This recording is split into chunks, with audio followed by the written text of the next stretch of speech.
Peddi cinema story ఏంటి? Cinema బాగుందా బాగలేదా? ప్లస్సులు ఏంటి మైనస్లు ఏంటి? పెద్ది సినిమా స్టోరీ వచ్చేసి ఒక ఊరు ఉంటుంది. ఆ ఊరికి రైల్వే వసతులు ఉండవు. దానికోసం క్రికెట్ను వదిలేసిన రామ్ చరణ్ కుస్తీలోకి వెళ్ళిపోతాడు. ఒక బెల్లం ఫ్యాక్టరీలో పనిచేస్తూ ఉంటాడు. ఊరి కోసం ఎలా కష్టపడ్డాడు అన్నది సినిమా.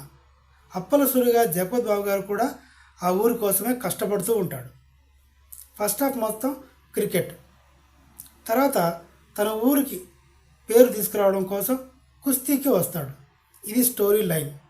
ప్లస్సులు AR Rahman music. విపరీతంగా డబ్బులు ఇస్తే తప్ప మంచి మ్యూజిక్ చేయడు. తను ఇచ్చిన ట్యూన్సే వాడుకోవాలి. మనకు కావాల్సిందే ఆయన చేయడు.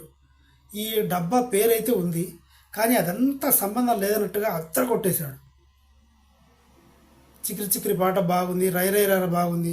అల్లల్లల్ల పాట అయితే కొంచెం ఎందుకో అది పాత స్టెప్సే అనిపించింది. సినిమాలో ఉన్న నెగిటివిటీకి కనెక్టివిటీ లేదు. సినిమాలో ఉన్న స్టోరీకి ఆ పాటకి సంబంధం లేకుండా ఉన్నాయి. జానీ మాస్టర్ స్టెప్స్ కూడా పాత స్టెప్స్ ఏమన్నట్టు ఉన్నాయి. రామ్ చరణ్ని ఆ పాటలతో కొంచెం ఇది చేయలేకపోయాడు. రామ్ చరణ్ గారి యాక్టింగ్ రంగస్థలం సినిమాతో పోలిస్తే దానమ్మ మొగుళ్లాగా యాక్టింగ్ ఉంటుంది.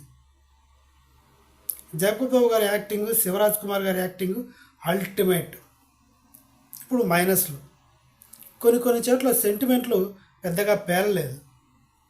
దీంట్లో బుచ్చిబాబు గారు కొంచెం తడబడినట్టే అనిపిస్తుంది.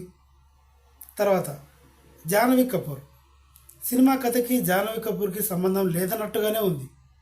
కేవలం ఆ పాటల కోసమే ఉందన్నట్టు ఉంది. పెద్ద లెంత్గా ఏమీ లేదు జాహ్నవి కపూర్ది. లేకపోతే పోతే ఉంటే ఏంటి, లేకపోతే ఏమైంది.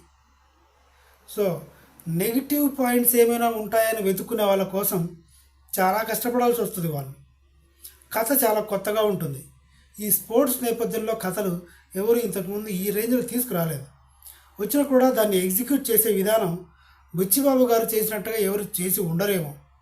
ఎందుకంటే చూడడానికి దిక్కుమాలంలాగా చిన్న జూనియర్ ఆర్టిస్ట్ కనిపించినా కూడా చేతులు కట్టుకొని బిచ్చబోన్లాగా నిలబడతాడు. కానీ ఇంత స్ట్రాంగ్గా కథని తీసుకుంటాడని ఊహించలేదు ఎవరు. చాలా బాగుంది, ఎంటర్టైనింగ్గా ఉంది. మెసేజ్ ఉండాలి, లవ్ ఉండాలి, మంచి క్లాస్గా ఉండాలి అనుకుంటే లేదు. ఊరి కోసం హీరో పెద్దగా తపన ఎలా పడతాడో అన్నది cinema story. That's all. Thank you.